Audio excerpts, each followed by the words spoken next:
नमस्कार। आप सुन रहे हैं द बॉलीवुड रेडियो और मैं हूं आपके साथ आकाश। दोस्तों, आज के इस पॉडकास्ट में एक किस्सा है राजेश खन्ना और अरोड़ा ईरानी का। दोनों की दोस्ती का, दोनों के रिश्तों का और दोनों की जुगलबंदी का किस्सा।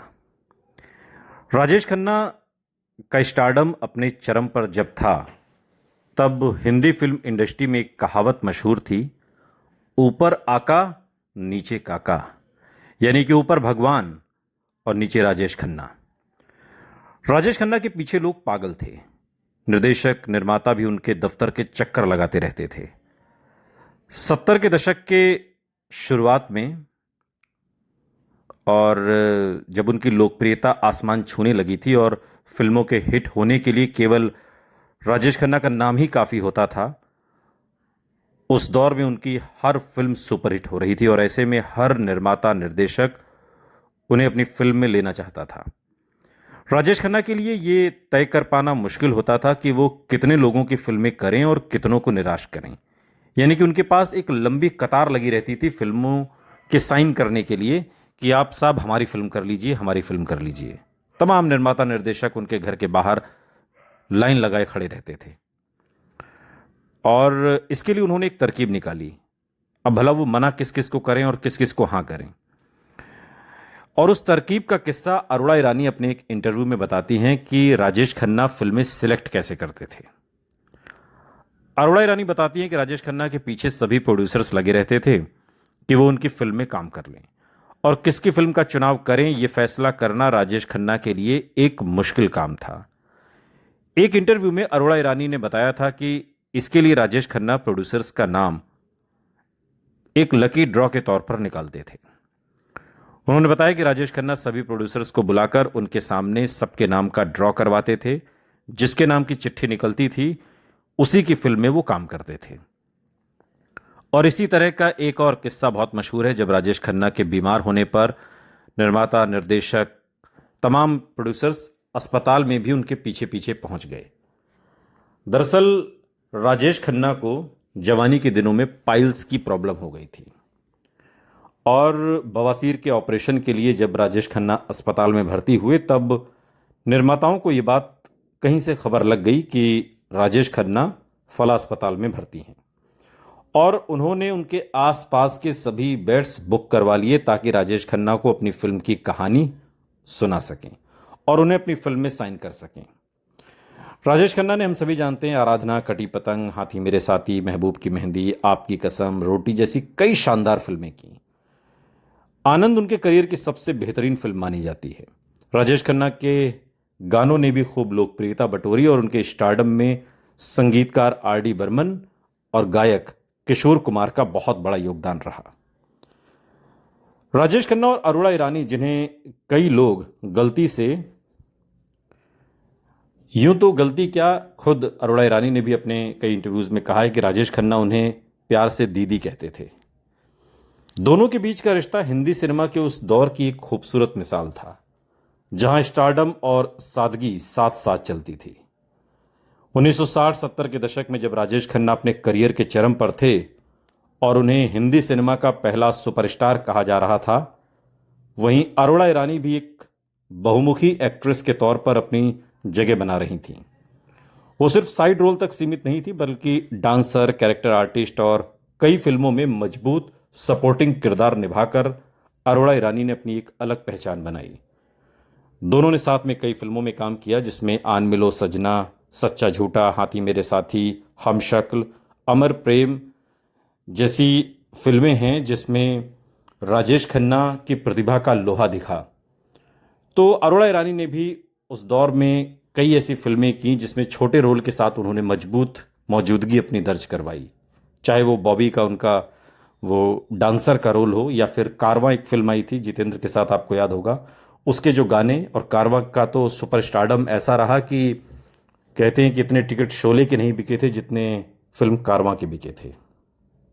दोनों अपने अपने स्तर पर फिल्में कर रहे थे और अरोड़ा ईरानी ने कई इंटरव्यूज में ये बताया है कि राजेश खन्ना का स्वभाव बहुत ही दिलचस्प और हाँ, थोड़ा मूडी भी था। वो सेट पर कभी बेहद खुशमिजाज रहते थे तो कभी अचानक से चुप हो जाते थे। लेकिन अपने करीबियों के लिए उनका व्यवहार बहुत अपनापन भरा होता था। अरोड़ा ईरानी ने एक बार कहा था कि राजेश खन्ना मुझे प्यार से दीदी कहते थे, जो ये दिखाता है कि उनके बीच एक सम्मानजनक और पारिवारिक रिश्ता था, न कि सिर्फ सह कलाकार का। ये बात इसलिए भी खास है क्योंकि उस दौर में सुपरस्टार का किसी सह कलाकार को इतने अपनत्व, इतने अपनेपन से संबोधित करके दीदी कहना आम बात नहीं थी। एक दिलचस्प किस्सा फिल्म हाथी मेरे साथी के सेट से जुड़ा है, जहां शूटिंग के दौरान कई बार जानवरों के साथ काम करना चुनौतीपूर्ण हो जाता था। बताया जाता है कि एक सीन में हाथी को नियंत्रित करना बहुत मुश्किल हो गया, हाथी को कंट्रोल करना, क्योंकि ये फिल्म हाथियों पर बनी थी। और ये भी बताया जाता है कि जब एक सीन में हाथी को कंट्रोल करना बहुत मुश्किल हो गया और माहौल थोड़ा तनावपूर्ण हो गया, लेकिन राजेश खन्ना ने अपनी हाजिर जवाबी से सारे माहौल को हल्का कर दिया और उन्होंने मजाक में कहा कि अगर ये हाथी भी मेरा फैन बन गया तो फिल्म सुपरहिट पक्की है। और सच में जब ये फिल्म रिलीज हुई तो हम सभी जानते हैं कि बड़ी हिट साबित हुई। और ऐसे छोटे छोटे पलों ने सेट पर काम करने वाले कलाकारों के बीच एक खास बॉन्ड राजेश खन्ना के साथ बना दिया। अरोड़ा ईरानी ने भी एक इंटरव्यू में ये बताया कि राजेश खन्ना अपने को स्टार्स का खास ख्याल रखते थे। अगर किसी सीन में उन्हें लगता था कि सामने उन्हें कलाकार को ज्यादा स्पेस मिलना चाहिए तो वो खुद पीछे हट जाते थे ताकि सीन संतुलित लगे। हालांकि उनके बारे में यह भी कहा जाता है कि वो अपने स्टारडम को लेकर सजग रहते थे और कभी कभी सेट पर बहुत देर से भी आते थे या अक्सर। लेकिन उनके साथ काम करने वाले लोग मानते हैं कि कैमरे के सामने आते ही वो पूरी तरह प्रोफेशनल हो जाते थे। जो काम कई घंटों में होता था वो उसे कुछ घंटों में ही करके खत्म कर देते थे।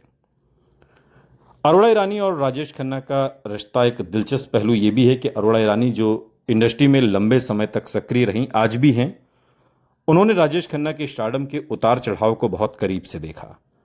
उन्होंने एक इंटरव्यू में कहा था कि काका का स्टारडम कुछ ऐसा था जो पहले कभी नहीं देखा गया था। लड़कियां तो उनके लिए पागल थीं और ये सब उनके लिए संभालना आसान नहीं था। इस बयान से यह समझा जा सकता है कि उनके रिश्ते में सिर्फ दोस्ती नहीं थी, बल्कि एक तरह की समझ और सहानुभूति भी थी। तुलनात्मक रूप से अगर देखें तो राजेश खन्ना का करियर जहां मुख्य रूप से एक रोमांटिक सुपरस्टार के रूप में रहा, वहीं अरोड़ा ईरानी का करियर बेहद विविधतापूर्ण रहा। उन्होंने नायिका, खलनायिका, कॉमिक रोल, डांसर और बाद में टीवी सीरियल्स में भी काम किया। टीवी सीरियल्स में राजेश खन्ना ने भी काम किया था बाद के दिनों में। यही वजह है कि जहां राजेश खन्ना का स्टारडम बहुत ऊंचा था लेकिन सीमित समय पर अपने चरम पर रहा, वहीं अरोड़ा ईरानी का करियर लंबा और स्थिर रहा। एक और किस्सा जो अक्सर सुनाया जाता है कि एक फिल्म की शूटिंग के दौरान जब यूनिट के कई सदस्य थक चुके थे, तब राजेश खन्ना ने सभी को अपने घर आशीर्वाद पर बुलाया। वहां एक छोटी सी पार्टी रखी, इसमें अरोड़ा ईरानी भी शामिल थीं। बाद के दिनों में उन्होंने बताया एक इंटरव्यू में कि काका का घर सिर्फ उनका घर नहीं था, बल्कि उनके दोस्तों और सहकर्मियों के लिए भी हमेशा खुला रहता था और ये उनकी दरियादिली को दर्शाता है। वो बहुत अच्छे मेजबान थे। दोनों के बीच कभी किसी तरह की प्रतिस्पर्धा या विवाद की खबरें सामने नहीं आईं, जो इस बात का संकेत है कि उनका रिश्ता पूरी तरह सकारात्मक और सम्मानजनक था। अरोड़ा ईरानी ने हमेशा राजेश खन्ना को एक जेन्युइन स्टार बताया, जो अपने दर्शकों और सहकर्मियों से दिल से जुड़ते थे, और शायद यही राजेश खन्ना की खासियत थी। सुनते रहिए द बॉलीवुड रेडियो, सुनता है सारा इंडिया।